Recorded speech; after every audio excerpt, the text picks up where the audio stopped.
Македонија не подготвува нова тужба во Хаг, ако и овој пат за земјава нема датум за старт на преговори со Европската Унија, иако Грција повторно го прекршува меѓународниот договор и ја прегази времената спогодба од 1995 година.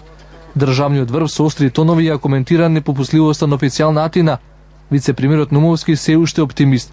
Очекува европските институции овој пат да одлучат контра Атина и да ги започнат преговорите со Скопје. Ние подпишавме една времена спогодба со Република Грција, каде што Република Грција изрично се согласи да не го блокира членството на Македонија во меѓународните и регионалните организации. Ние цениме дека доколку и овој пат Република Грција го попречи членството, тоа ќе биде, односно започнувањето на преговорите, тоа ќе биде уште едно кршење на оваа времена спогодба, која што е релевантен и важечки и меѓународно правен документ. Преседан е само што во случајот за Македонија одлуката на Европската комисија не е проследена и од Советот и од останатите институции.